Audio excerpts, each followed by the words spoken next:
Hi, my name is Matthew, and welcome to part 2 of our 5-part property series. Today we're going to be talking about buying a property on your own.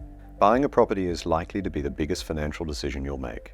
In this episode, we'll discuss the steps you need to take to get on the property ladder with confidence. First up, you'll need to work out your mortgage affordability. This will tell you how much you're able to borrow and what property you could afford. Your mortgage affordability is calculated by looking at your income, your existing debt, and your deposit amount. The standard calculation used by many lenders is a maximum loan-to-income ratio, or LTV, of 4.5 times your income. You could be offered more or less depending on your personal circumstances. For example, a larger deposit will lower the amount you need to borrow, whereas ongoing debt could negatively impact your credit score and borrowing power. Here's a basic example. Say you earn £36,000 per year. This means you could borrow up to £162,000 if you're debt-free, enabling you to buy a house for £200,000, with a mortgage deposit of £40,000, which is 20% of the purchase price, and the remaining balance of £160,000 being covered by your mortgage. You can work out your mortgage affordability online using a mortgage calculator such as the one on the Money Helper website. However, you should also consider speaking to a mortgage broker, as they'll be able to shop around for the best deals on your behalf. If you need financial support getting on the property ladder, there are government initiatives that can help, such as shared ownership or the First Home Scheme. Check out gov.uk to find out more.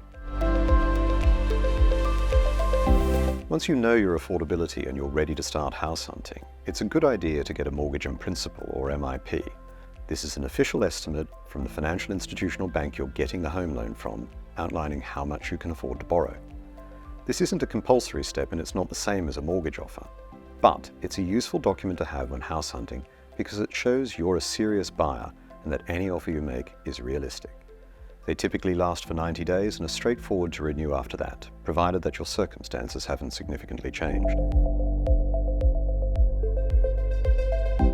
Next up, it's time for the fun bit, viewing prospective properties. You might have an idea of the style and location of the property you're looking for.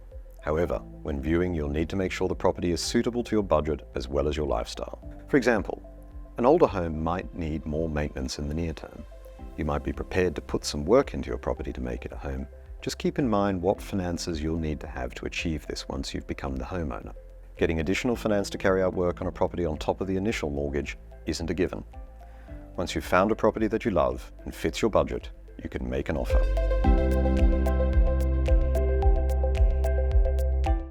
Once you have an offer accepted by the seller, the legal steps begin.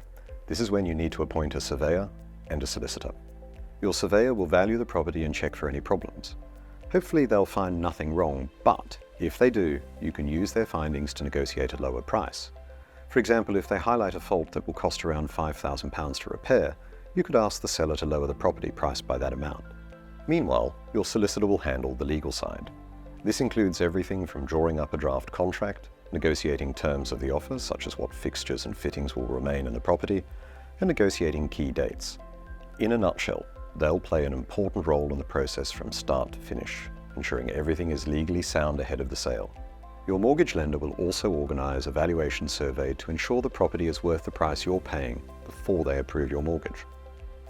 A word of warning: given the large amounts of money involved, property transactions could leave you vulnerable to fraud.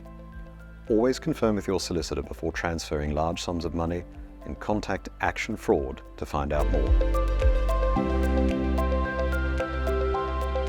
Once the valuation survey is complete, it's time to finalise your offer.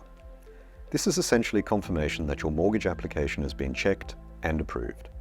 As mentioned earlier, you may want to renegotiate if any repairs are needed following the property survey.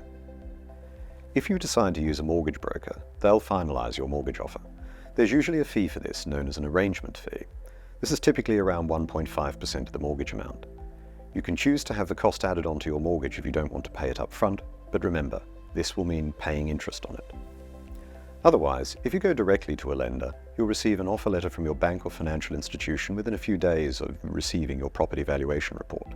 Once you've received your mortgage offer, you'll be given at least 7 days to consider it. You can use this time to compare the offer with other mortgages, although if you're working with a reputable broker, chances are they've already found the best deal for you. Once you're happy to go ahead, you can sign. Next up, you'll exchange contracts. At this point, some of your deposit is transferred to the seller's solicitor's trust account. This is normally about 10% of the purchase price. Before signing, it's important to go through the contract with your own solicitor to ensure everything looks correct. Finally, it's time to complete. This is the last step in the buying process, when the remaining money you owe is transferred to the seller's solicitor and the ownership is transferred from the seller to you. On this day, you'll get the keys and can move into your new home. With all of these steps, it's worth remembering that things might not go according to plan and lengthy delays can occur. Having a mortgage broker and solicitor that you trust can take away a lot of stress and provide you with the specialist support you need. If you're buying a property with another person, there are some additional steps you need to take. Find out more in our next episode, Buying a Property with Someone. As always with investments, your capital is at risk. The value of your investment can go down as well as up, and you may get back less than you invest. This information should not be regarded as financial or legal advice. Thanks for watching.